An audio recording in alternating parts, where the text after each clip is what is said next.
Bueno, ahí sale River en la cancha.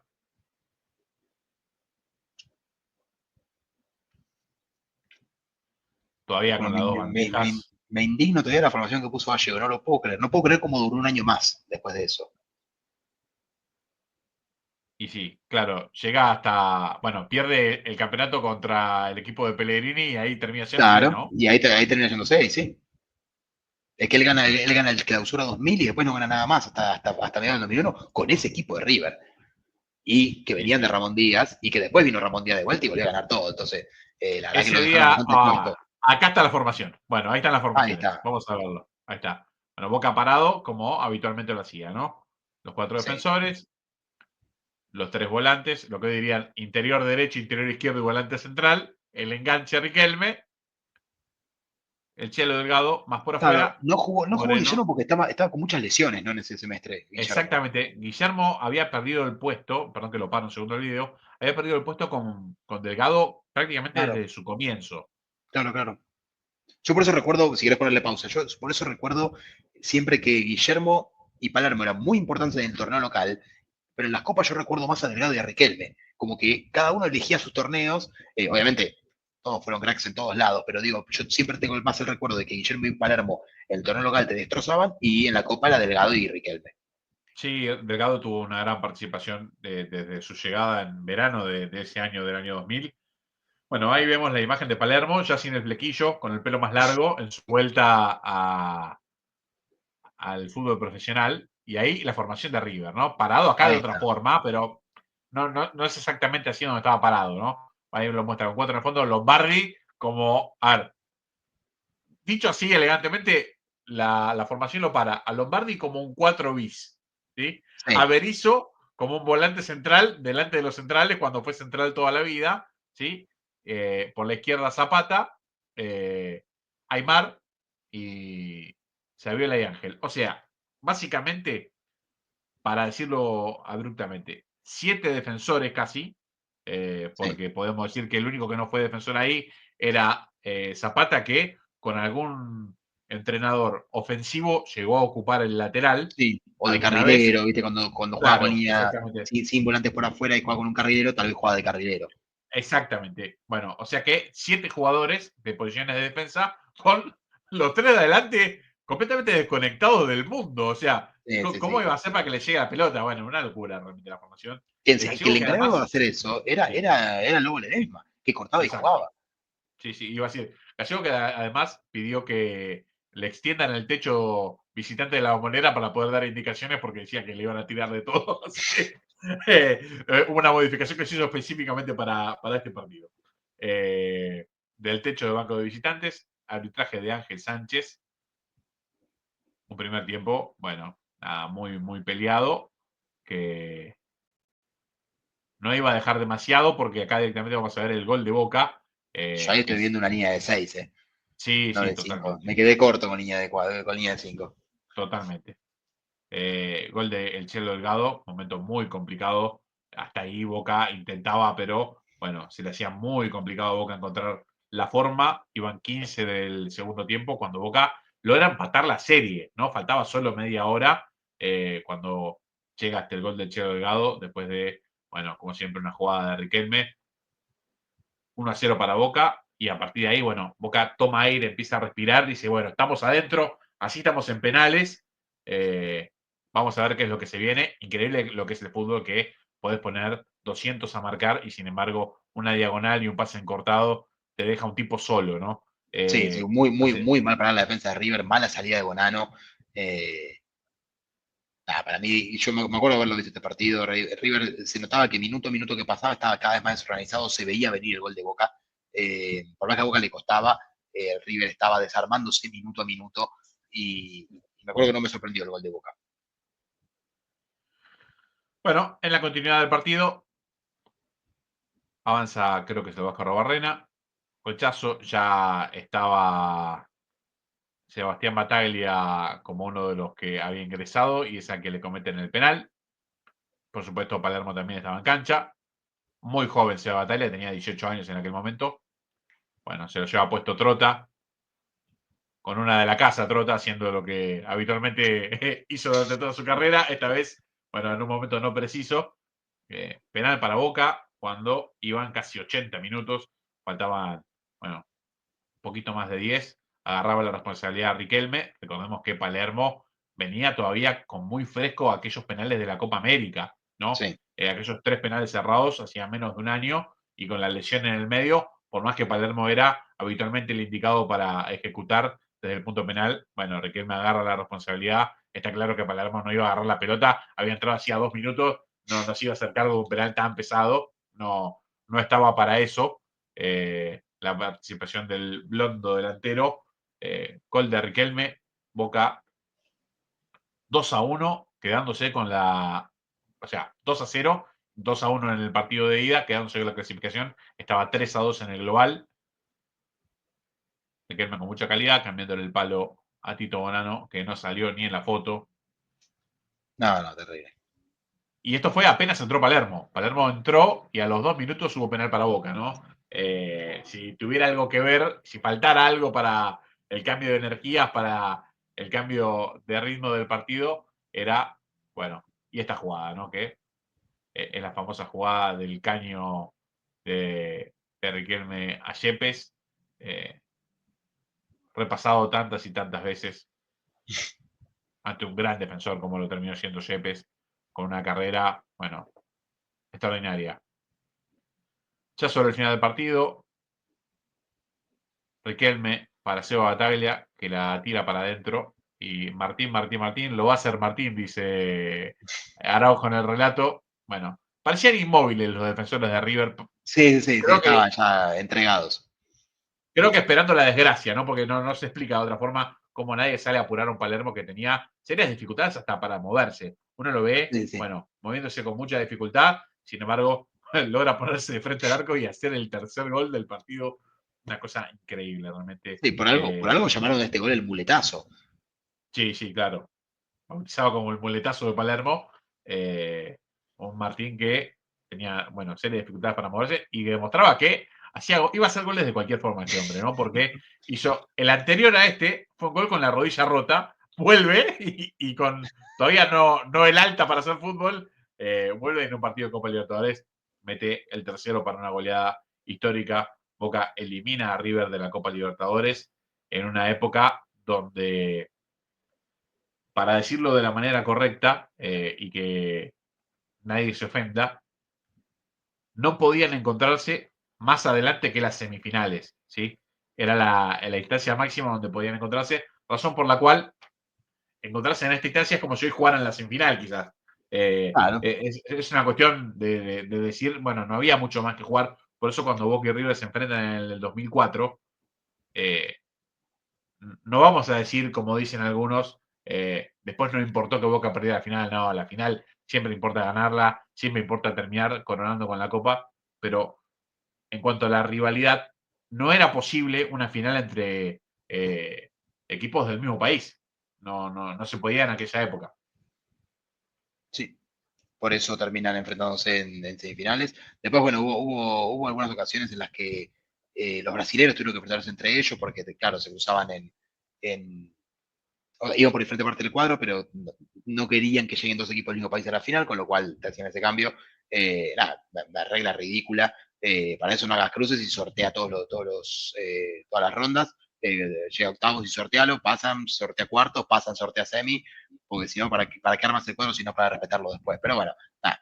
Eh, reglas con las que no estoy de acuerdo. Como no soy nadie, nadie las va a cambiar. Bueno, ahora igual ya no corre más, no rige más esa regla, si no me equivoco, en ningún torneo. Tal cual, sí, sí, exactamente. No rige. La sacaron en el momento después de tanta discusión que hubo, eh, pero nada, Boca clasificaba a las semifinales de la Copa Libertadores, quedaba entre los cuatro, dato que, bueno, no es nada menor, teniendo en cuenta que su última participación en Copa había sido paupérrima y no llegaba hasta las semifinales del año 91, aquella semifinal tan polémica entre Boca y Colo-Colo, cuando, bueno, pasó todo el escándalo que terminaron jugadores detenidos, Navarro Montoya fue mordido por un perro y tantas otras cosas más en una noche muy picante de 1991, un Boca que particularmente el Boca de Tavares, tranquilamente estaba para campeón de América, era un equipo que, bueno, si no se jugaba la Copa como se jugaba en esa época, que era una Copa muy violenta, una Copa donde las localías permitía todo estaba permitido para que se saliera de los límites normales en cuanto a la violencia, en cuanto a, bueno, lo que implicaba ser visitante en un país, era mucho más complicado de lo que soy, donde, bueno, ciertas normativas de FIFA y Conmebol hacen que el jugador de fútbol se ocupe solo de jugar al fútbol, no de que vaya a un país donde tiene que actuar como un refugiado hasta que sale a la cancha. Una cosa que, bueno, claramente no tiene demasiado que ver con lo que representa este deporte y con lo que representa el torneo más importante de la Confederación Sudamericana. Pero, decíamos, Boca en las semifinales recibe al América de México que utilizaba el cupo de los equipos venezolanos, como lo contaba Nacho, jugaban esa eliminatoria previa, a partir de ahí, bueno, los equipos mexicanos empezaron a ser un partícipe habitual de la Copa Libertadores, ya habían llegado a estas instancias anteriormente, América, uno de los equipos más grandes de México, llegaba a las semifinales de Copa Libertadores, y honestamente, hay una doble lectura para hacer, que es la que se hacía en aquel momento. Es a los mexicanos, acá Boca les va a ganar, ¿sí? Hay que ver qué tan fuerte es la localía, porque se tenía miedo por la altura, se le tenía respeto porque se sabía que mejoraba mucho su rendimiento allá, pero no había dudas de que Boca en la manera le iba a ganar. Bueno, repasaremos un poquito de los dos partidos. Boca no solo le iba a ganar en, en el partido de semifinales de día, sino que además lo iba a golear. Eh, una verdadera paliza del partido, el trámite del partido en sí, pero después la vuelta iba a ser, bueno, otra cosa, absolutamente. Así que veremos imágenes del partido de ida, disputado ahí pegadito nomás el 31 de mayo de 2000, apenas pegado a lo que vimos con anterioridad, Nacho. Sí, y una América que este era su partido número 17 y 18 de Copa, porque recordemos que jugó 6 partidos de fase previa, porque era una fase de grupos contra los venezolanos ida y vuelta, así que este era el partido 17 y 18 también. La fase previa se había jugado el año anterior, pero en cuanto a lo que era la Copa, eran 17 y 18 partidos ya que llegaba a juegos de América. Gol de Arrobarrena, gol de Barijo a los 11 minutos, Boca ya ganaba 2-0, ¿sí? Y este es el tercero de Julio Marchand. A los 21 minutos Boca ganaba 3-1 con la publicidad de remate.com atrás, lo que habla de lo añejo que es esto. Madre mía, qué viejo que estamos, Nacho. Eh, Fuerte, fuerte. De Terrible. remate.com, me había olvidado de eso. Sí, el cuarto gol de Antonio Barijo, minuto 51. Y el descuento de el América de México, Silva ponía el 4-1 con el que iba a terminar el partido. Y voy a decirte algo, dos cositas. Primero, nadie le dio la importancia que tuvo después ese gol del descuento. ¿Sí? Sí. Todos minimizamos, eso está terminado, no pasa nada. Yo te voy a decir cuándo particularmente le presté atención. Eh, una pena que me ponga como autorreferencial, pero no va a quedar otra porque no me acuerdo nada de nadie más que mío de aquel momento. En aquel momento, el programa número 1 de la televisión para el futbolero, había varios, pero creo que el que se llevaba todas las luces era La Última Palabra, con Fernando Niembro, ¿sí? Que además era el comentarista oficial de el canal que daba los partidos de Copa Libertadores, razón por la Exacto. cual sabíamos que estaba siempre como protagonista transmitiendo los partidos. Paréntesis, dupla, brillante con Clos. Brillante. Espectacular. Incomparable con cualquier otra, Sí. sin dudas. Entre paréntesis, deberíamos verla aunque sea como partido de homenaje, ¿sí? Aunque sea que tengan un último partido, que todos nos podamos juntar a verla. Bueno, la transmisión de Fox viaja al partido que se juega en el Azteca y la confianza de los hinchas del América a mí me empezó a hacer un poco de ruido. Diciendo 3 goles, no pasa nada, acá le vamos a meter 4. A ver, te sonaba entre como falta de respeto y decir, ¿qué es lo que están viendo estos tipos que nosotros no vemos? ¿Sí? Para que un equipo que no podía levantar los pies hace una semana en Buenos Aires, ¿sí? Ahora creen que le va a ganar a Boca por 3 o 4 goles, porque precisaba 3 para ir a los penales. Sí. Bueno, está claro que evidentemente el que vio algo o el que sabía algo tenía algún dato que acá no teníamos, porque el partido fue, bueno, muy Yo te cuesta puedo decir arriba una para cosa, Boca. hasta Sí, ese momento el América llevaba 8 partidos jugados como local, contando los 3 de la fase de grupo, los 3 de la fase previa, octavos y cuartos, habiendo ganado 7 y habiendo empatado únicamente contra otro mexicano en la fase previa. Había ganado o sea, en lo que era la fase de grupos, octavos y cuartos, y ganado los 5 partidos local, uno de ellos frente a un todopoderoso como Olimpia Paraguay, 8-2. Hay que ganar 8-2 a un equipo como Olimpia. No le ganó 8-2 con todo el mundo, no a un equipo venezolano o a un sí, equipo sí. boliviano de local. Le ganó a un campeón de Libertadores, a un Olimpia que 2 años después levantó la copa. O sea, para ponerlo en perspectiva, ¿a quién le ganó? Un Es un Olimpia buen que, dato. Bueno, uno, es un buen dato de por qué había tanta confianza. claro, un Olimpia que quedó a 2 puntos de la clasificación en fase de grupo, quedó 2 puntos abajo justamente en América, perdiendo en la última fecha contra Corinthians 5-4 en Brasil. O sea, un Olimpia fuerte, un Olimpia que se queda fuera sobre el final.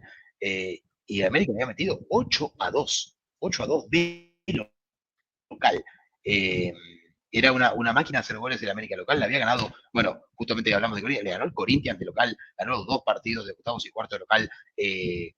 Yo creo que ellos están confiados de que iban a ganar. No sé, después, bueno, vamos a ganar por 4 goles, eso obviamente lo hizo un hincha en un estado tal vez de efervescencia o etílico total, pero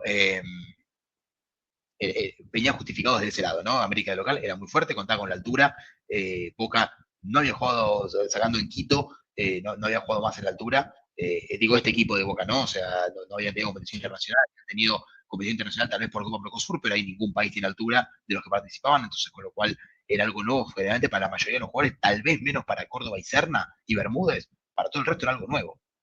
Bueno, hubo una crítica muy grande para eh, la logística de Boca, porque decían que, lo estoy diciendo a memoria de 25 años, Nacho, no me acuerdo exactamente cómo era, que la altura te afectaba gravemente en el tercer día o en el cuarto día, ¿sí? Que había que llegar o sobre el momento, sobre la hora del partido, ¿sí? Como se hace hoy habitualmente, ¿sí? O si no, había que llegar bastante antes como para aclimatarse. Que el peor día era el día 3 de altura. Bueno, Claro, y a Boca le daba justo la cantidad de días que llevaba ahí como para, bueno, estar en el peor momento climático de adaptación para el juego. Bueno, sea cual sea el motivo, o lo bien que jugaba América local, o lo mal que le hizo la altura a Boca, está claro que, bueno, le pegaron una paliza a este equipo de Bianchi que no era habitual que se la pegaran en ningún sí. escenario. Este día tranquilamente perdió 3-1, lo vamos a ver en el global, pero podría haber perdido por 5 o 6 goles, porque los últimos 10 minutos el equipo estuvo completamente regalado. Sí, Vamos a ver además, imagen. Sí, para, sí, para, decime. perdón, para agregarte, el América en octavos y en cuartos jugó contra el América de Cali en Bogotá y contra Bolívar en Bolivia y les ganó de visitante también. O sea, cada partido que jugó en la altura lo ganó. Las 2 fases de octavos y cuartos ganó los 2 partidos, tanto local como visitante, todos en la altura. Yo creo que esa era la confianza también, sumaba más a la confianza, ¿no? Si vos ganaste octavos y cuartos los 2 partidos, llegás con 4 de 4 a jugar semi, después perdés con Boca, pero en la altura te vas a tener toda la fe del mundo. Totalmente, totalmente que así fue como decía Nacho. Bueno, vamos a ver el partido de vuelta de las semifinales entre América de México y Boca. Las imágenes del Azteca, vamos a ponerlo de vuelta porque arrancó empezado el video. Ahí está. Córner para el América y el primer gol que fue en el primer tiempo, el único en el primer tiempo, de Calderón. Vemos al chileno Stay, una buena tapada de Oscar Córdoba. Como vemos, toda actividad cerca del arco de Boca, ¿no? Segundo tiempo, bueno, hay un cabezazo de, creo que fue de Bermúdez en la primera instancia. Una buena de Barijo, que se termina yendo por arriba. Y acá empieza a peligrar, bueno, la clasificación de Boca porque el chileno Fabián Estay en el minuto 68 pone el 2-0 y la cosa empezaba a estar solo a un Sí, gol de los penales y el América que iba con todo para adelante, palo en la jugada previa a lo que sería esta, que es la del empate, que que es un gol de José Luis Calderón, justamente, un viejo conocido. Calderón en el minuto 81, cuando faltaban 9, hace el 3-0 y este gol de Walter Samuel, de los más gritados del ciclo, minuto Sí, 83, cuando, bueno, se ponía todo bastante oscuro para el equipo de Carlos Bianchi, qué metía este cabezas. cabezazo, sí, impresionante, gritado por la mitad más uno del país y aledaños, que ponía Boca de vuelta en la final, ponía de vuelta a Boca en la final de América. ¿Contó algo Dani, José Luis Calderón? Sí, decime. explícame una sola cosa que yo creo que no vas a tener la respuesta, pero te la voy a preguntar igual. Explícame Dale. cómo Samuel jugó un solo mundial. Yo te voy a decir algo mejor todavía, que Samuel no iba a jugar ni el que jugó, porque Samuel juega, en realidad juega el Mundial de Corea, que no juega poquito, Claro, y después juega el de 2010 con Diego de técnico, pero ese no lo iba a jugar porque Maradona no tenía en cuenta a los jugadores del Inter, pero como sí era muy amigo de Mourinho, Mourinho prácticamente que se lo impuso. Le dijo, Samuel es el mejor central del mundo, vos no podés no llevarlo. Dijo, yo tengo los dos mejores del mundo, que son Lucio y Samuel, ¿sí? Y uno es claro. argentino. Tiene que jugar al Mundial.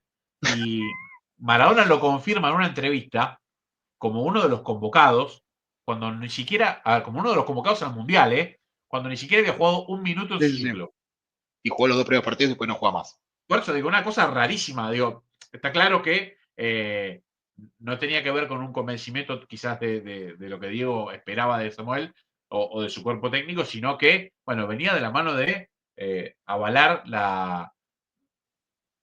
el favoritismo de Mourinho sobre uno de sus jugadores. A ver, Sí, decime, la opinión de alguien que vos sabes que sabe mucho. a ver, coincidimos todos con Mourinho, ¿eh? Samuel es top, pero top histórico de Sí, sí, sí. Argentina de siempre en esa posición. Un Sí, o jugador sea, para mí impresionante. entra, o sea, en cuanto a calidad de jugador como jugador, entra en el top 3 de segundo marcador central de la historia del fútbol argentino, junto con Pasarela y Ruggeri. Sí, coincido, sí, sí, coincido. Decime otro que pueda estar ahí, que se pueda meter en ese top 3. Yo no creo que haya otro como segundo marcador Coincido, central, ¿no? coincido. Pero lo que quiero decir, fue muy injustamente criticado en el 2002 porque jugó fuera de posición ante la lesión de Ayala. Le tocó jugar como el libre, cuando él en realidad era el central por izquierda, ¿sí? Claro, Que jugaba con el perfil de su pierna cambiado. Lo hicieron jugar como el libre y no terminó jugando un gran mundial. Argentina se quedó fuera en primera ronda y muchos de aquel ciclo terminaron pagando, algunos no. Samuel terminó entre los que terminó pagando. Está claro que el Samuel de Boca en un nivel excelente. El Samuel de la Roma, porque había que ir a sí, Italia y salir campeón con la Roma, ¿sí? Y el que no cree, que vaya y que se fije cuántos campeonatos tiene la Roma en su historia, ¿sí? Alguno que me diga, sí, ¿qué la tiene? Roma tiene un equipazo. Claro, exactamente, tiene tres. Tiene tres. Tiene tres en toda la historia y de ahí no ganó ninguno más. O sea, ese fue el Claro, último, hace 24 años. con Alguno Samuel te y dirá, sí, Batistuta. el equipazo que tiene la Roma, sí, perfecto, tenía un equipazo, estamos todos de acuerdo. ¿Sabes la cantidad de veces que tuvo un equipazo y no salió campeón? Tuvo a Totti 25 años y ganó una sola liga. Ahí Por eso está, te digo todo. sí, tal No, o cual, sea, sin yo lo dudas. que digo, Samuel, que de un solo mundial, es que el 2006 no lo juega. El 2014 tampoco. El No, 2014 estaba no, bien. es Y el increíble. El 2010, 2006, el 2010 el- se pierde todo el proceso. O sea, juega los primeros dos partidos del mundial, pero yo lo cuento como que no estuvo, porque no jugó. O sea, jugó dos partidos fase de grupo, que Argentina gana. sí, sí, sí. Argentina le tocó el grupo más fácil del mundial, de ese mundial, por suerte. Y jugó los primeros partidos, pero lo importante no lo jugó. Entonces, como un tipo que debe ser top 3, que lo acabamos de decir, top 3 de la historia en su posición, jugó un solo mundial real y fuera de su posición? No, es increíble. 2006, 2014, el 2006 es el Pero bueno, imperdonable. El a ver, 2014 también estaba bien. nunca lo hablamos, así que lo vamos a hablar al aire, porque mucho de lo que hacemos es al aire.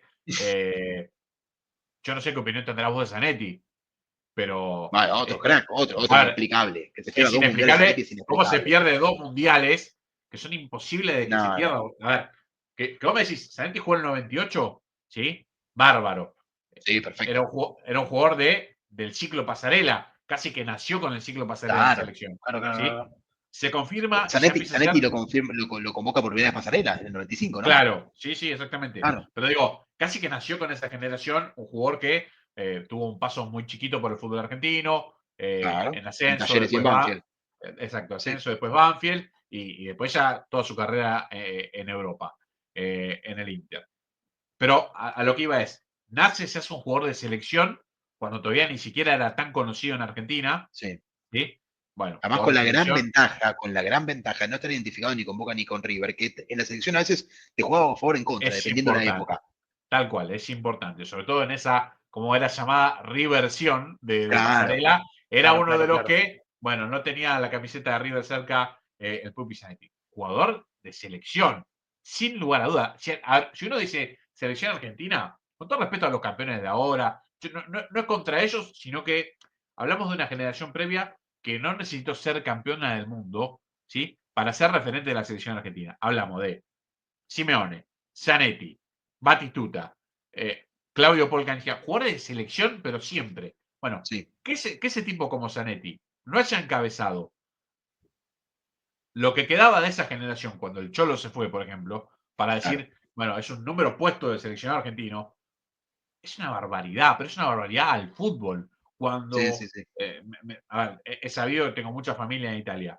Cuando vos hablabas con futboleros, cuando hablabas con periodistas, que en Italia también conozco unos cuantos, periodistas deportivos, y vos les explicabas que del Inter, Samuel no sabía si iba, Cambiaso no iba, Milito no jugaba, ¿sí? Y Zanetti no estaba convocado. Decían, dale, gente, dale, dale, dale, vaya, dale. Y era verdad. Nosotros Sí. tampoco lo entendíamos. A ver, puedes entender el de Milito, porque Higuaín era un jugador bárbaro, era un goleador bárbaro también, pero después de la final de Champions que hizo, que Milito ranqueara tan atrás, ¿sí? No se podía entender. Que Cambiaso y Zanetti no estuvieran convocados, no se podía entender, No, ¿sí? no, Y no. que Samuel, Más que nada viendo cómo quedó descompensado el equipo de Maradona, que lo expuso a Alemania, que bueno, le pintó la pero cara. Pero ponele, yo lo que digo es esto, Nacho, y vos vas a estar, bueno, vos que estás del otro lado del mundo, estás en otro continente, en Europa se habla más de esto que en Argentina, porque en Argentina no se puede hacer. Nosotros no podemos No, decir que una selección va a tener un bloque de Boca o de River, porque los jugadores de Argentina están desperdigados por todo el mundo. Ahora, en España, en Italia, en Alemania, se habla de, bueno, este es un bloque del Madrid, es un bloque del Barça, es un bloque de la Juve, es un bloque del Inter. Argentina tenía un bloque de 4 jugadores del campeón de Europa, reinante, nada, a un mes del Mundial. Y no los puso. ¿Sí? O sea, vos tenías 4, sacás el arquero. De 10, tenés 4 ya resuelto, listo. Te queda armar el resto, lo acomodás un poquito y ya claro, tenés el equipo. rodealos. Claro. Además, ¿con qué lo ibas a rodear? Con Messi. No, no, no. O sea, lo estabas rodeando con jugadores, con otros jugadores que eran de talento espectacular, como, o sea, vos, imagínate, con Cambiaso, Zanetti, Samuel, y si querés Milito, lo pones en el banco porque tenías a Tevez, a Messi, a Higuaín, a Agüero. Ponele. Está bien. Pero aparte otra Eh, cosa, el bloque mirá bajo, los ¿sí? jugadores. De los 4 defensores y el volante central, vos tenías 3 de 5. Claro, ¿Sí? claro, Tenías claro. a Zanetti en cualquiera de las dos bandas. Vamos a decir la banda derecha, pero Sí, jugaba de cualquiera de los lados. ¿Sí? El 6, que era Walter Samuel, ¿sí? Y el volante central, que era Cambiaso. Eso ya lo tenías, no había que tocar nada ahí. sí, Bueno, sí, tienen que poner un 2 que simplemente no se haga un gol en contra y un 3 que tenga un poquito de salida, nada más. Con eso tenías una de las mejores defensas del mundial. sí, sí. Bueno, pero Va, Argentina, te faltaba arquero también, pero bueno, eso es otro detalle. Argentina tuvo problemas. Argentina tuvo problemas serios. Uno piensa en el armado de 2010, cuando uno ve el equipo del arranque, ¿sí? Que era un equipo completamente rengo, tenía los cuatro del fondo, ¿sí? Jonás Gutiérrez como lateral derecho, y en el medio de Jonás Gutiérrez no había nadie hasta que terminaba el córner final. Yo nunca en mi vida, a ver, fuera broma, uno ve fútbol, los futboleros en general vemos fútbol, los periodistas vemos fútbol. Nunca en mi vida vi un equipo, ¿sí? Que tuviera tres volantes, o sea, tres jugadores en ataque, tres volantes bien marcados, el que se tendría que jugar por el lado derecho bien cerrado, ¿sí? Y el lateral derecho con 100 metros libres, como si fuera Usain Bolt, cada que agarraba la pelota. Una cosa imposible, imposible jugar al fútbol así. A ver, es imposible jugar al fútbol así, no hay forma, pero en ninguna época del Y, mundo se jugó y, así.